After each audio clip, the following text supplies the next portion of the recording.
ఇది ఒక మంచి గొప్ప కార్యక్రమం. ఎందుకంటే ప్రపంచవ్యాప్తంగా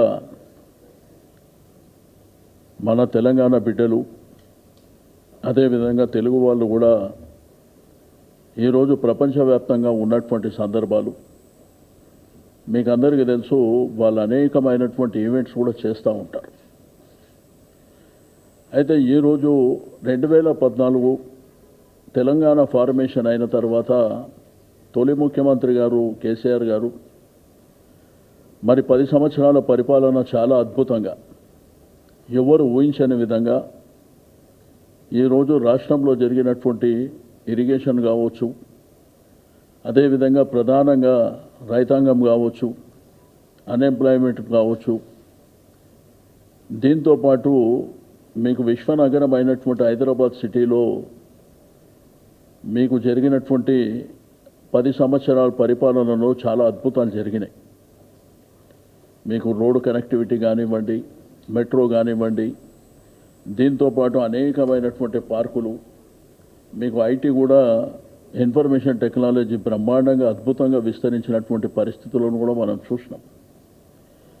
అయితే దీని దృష్ట్యా మరి ప్రపంచంలో ఉన్నటువంటి మన తెలుగు వాళ్ళందరూ కూడా ఎంతో సంతోషపడ్డారు. వాళ్ళైతే ఆశ్చర్యపోయారు. వాళ్ళు ఎయిర్పోర్ట్ నుంచి ఓఆర్ఆర్ మీదకి వస్తుంటే అసలు మేము హైదరాబాద్లో ఉన్నామా అమెరికాలో ఉన్నామా అనే ఒక ఫీల్ కూడా కలుగుతున్నది అనే విధంగా మాట్లాడినటువంటి సందర్భాలను కూడా మనం చూడటం జరిగింది. అయితే మహేష్ బిగాల గారి ఆధ్వర్యంలో జరిగేటువంటి ప్రపంచవ్యాప్తంగా వారు చాలా మన దేశం నుంచి మన రాష్ట్రం నుంచి పర్టికులర్గా తెలంగాణ ప్రాంతం నుంచి వెళ్ళినటువంటి మన బిడ్డల కోసం లేకపోతే ఆ ఫ్యామిలీస్ కోసం అక్కడ విస్తృతంగా కార్యక్రమాలు జరుగుతున్నటువంటి నేపథ్యంలో బీఆర్ఎస్ పార్టీకి వారు ప్రతినిధిగా ఉండి అనేకమైనటువంటి గతంలో చాలా కార్యక్రమాలు ఇచ్చారు పార్టీ పరంగా. పివి నరసింహారావు గారి మరి శత జయంతి ఉత్సవాలు కావచ్చు, లేకపోతే టీఆర్ఎస్ ప్రభుత్వం ఉన్నప్పుడు జరిగినటువంటి కార్యక్రమాలని మరి ప్రపంచవ్యాప్తంగా ఫోకస్ చేసే కార్యక్రమాల్లో కానివ్వండి, ఇక్కడ నుంచి మరి పార్టీ పరంగా ప్రభుత్వ పరంగా ఎవరన్నా అక్కడికి వెళ్ళినప్పుడు మరి మన ప్రభుత్వం చేసినటువంటి అద్భుతాలని చెప్పేటువంటి కార్యక్రమాలు కావచ్చు, ఇవన్నీ జరిగినటువంటి. అయితే మనకు తెలుసు ఎల్కతుర్తిలో జరిగినటువంటి బహిరంగ సభ నాకు తెలిసి ఒక 30-40 సంవత్సరాల్లో అంత పెద్ద మీటింగ్ జరిగినటువంటి దాఖలాలు లేవు. గతంలో కూడా రాజకీయ పార్టీలు ఎన్నో మీటింగులు పెట్టినప్పటికీ చాలా అద్భుతమైనటువంటి మీటింగ్ జరిగింది. అది సిల్వర్ జూబ్లీ సెలబ్రేషన్స్. అంటే పార్టీ ఆవిర్భావం 2001లో మరి తెలంగాణ కోసం పుట్టినటువంటి పార్టీ 25 వసంతాలు పూర్తి చేసుకొని చాలా అద్భుతంగా జరిగినటువంటి సందర్భంలో మేము కూడా ఒక ఎన్ఆర్ఐగా ప్రపంచవ్యాప్తంగా కూడా ఈ కార్యక్రమాలు చేస్తామని చెప్పి మరి మహేష్ బిగాల గారు కేసీఆర్ గారిని అడగడం, వారు ఒప్పుకొని చేయండి బ్రహ్మాండంగా మంచిగా ఉంటుంది అనేటువంటి సందేశం వారు ఇచ్చినప్పుడు వీరు వెంటనే డల్లాస్లో ఉన్నటువంటి మన తెలంగాణ బిడ్డలు అదేవిధంగా తెలుగు బిడ్డలు కావచ్చు మరి అక్కడ మహేష్ తన్నీర్ గారితో మాట్లాడిన తర్వాత డల్లాస్లో జరిగితే బాగుంటుంది, మరి మా యొక్క కార్యనిర్వాహక అధ్యక్షుడైనటువంటి యంగ్ అండ్ డైనమిక్ కేటీఆర్ గారు వారు కూడా వారి యొక్క చదువు వారి యొక్క ఉద్యోగం అమెరికాలోనే చేశారు కాబట్టి మరి వారు చేసినటువంటి అద్భుతాలను బేస్ చేసుకొని వారిని చీఫ్ గెస్ట్గా పిలిస్తే బాగుంటుందని వీళ్ళు అడగడం, వారు కూడా వస్తానని చెప్పడం రెండు ఉన్నాయి అక్కడ.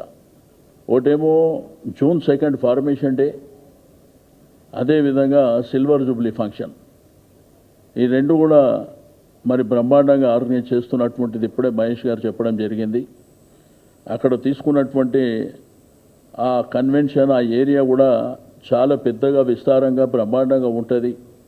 దాంతోపాటు అక్కడ కళాకారులు, ఇక్కడి నుంచి వెళ్ళే కళాకారులు, కవులు అక్కడ కూడా ఆ ప్రాంతంలో అంటే అమెరికాలో వివిధ రాష్ట్రాలలో ఉన్నటువంటి కళాకారులను కూడా వాళ్ళు అక్కడికి ఇన్వైట్ చేయడం, ఆ కార్యక్రమం బ్రహ్మాండంగా ఉంటుంది. పార్టీ పరంగా కూడా చాలామంది పెద్దలు, గౌరవ శాసనసభ్యులు కావచ్చు, మాజీ మంత్రులు కావచ్చు, ముఖ్యమైన నాయకులు కూడా మరి అక్కడికి వెళ్తూ ఉన్నారు. కాబట్టి తెలంగాణ బిడ్డలే కాకుండా అక్కడ ఉన్నటువంటి తెలుగు వాళ్ళకు కూడా నేను రిక్వెస్ట్ చేస్తున్నా, మీరు ఈ హైదరాబాద్ని ప్రేమించే వాళ్ళు, తెలంగాణని ప్రేమించే వాళ్ళు కూడా మీలో ఉన్నారు. కాబట్టి ఈ కార్యక్రమంలో మీరందరూ కూడా భాగస్వామ్యం కావాలని నేను కోరుకుంటూ, మరి తప్పకుండా ఆ మీటింగ్ అయిన తర్వాత ఆటోమేటిక్గా యూకే కానివ్వండి, ఆస్ట్రేలియా కానివ్వండి, కెనడా కానివ్వండి, మిగిలిన ప్రాంతాలు గల్ఫ్ కంట్రీస్ కావచ్చు, ఆటోమేటిక్ ఇక్కడ స్టార్ట్ అయిన తర్వాత దాని టేకాఫ్ అనేది చాలా బ్రహ్మాండంగా ఉంటుంది. వారు ఇప్పుడే చెప్పినట్టు ఏడాది పొడవునా మరి ప్రపంచ వ్యాప్తంగా కూడా ఇక్కడ ఒక రీజనల్ పార్టీగా, ఒక ఉద్యమ పార్టీగా, ఒక రాష్ట్రం కోసం ఏర్పడ్డ పార్టీగా, రాష్ట్రాన్ని ఒక ఉద్యమకారుడే రాష్ట్రాన్ని సాధించి ఆ సాధించిన రాష్ట్రానికే వారే ముఖ్యమంత్రిగా ఉండి ఒక అద్భుతమైనటువంటి పరిపాలన అందించినటువంటి ఈ తెలంగాణ యొక్క ఫార్మేషన్ డే పార్టీ రజతోత్సవ సభలు కూడా మరి డల్లాస్లో బ్రహ్మాండంగా జరుగుతాయని చెప్పి ఆశిస్తూ, తప్పకుండా అక్కడ ఉన్నవాళ్ళు కూడా అందరూ కూడా డెఫినెట్గా ఈ కార్యక్రమంలో భాగస్వామ్యం కావాలని మన ఆ పోస్టర్ని కూడా ఈరోజు మీ అందరి సమక్షంలో లాంచ్ చేయడానికి ఈ కార్యక్రమాన్ని ఏర్పాటు చేయడం జరిగింది. మరి వేదిక మీద ఉన్నటువంటి పెద్దలకు కూడా నేను మనస్ఫూర్తిగా అభినందనలు తెలియజేస్తూ మిగిలిన కార్యక్రమాన్ని మహేష్ గారు స్టార్ట్ చేయండి.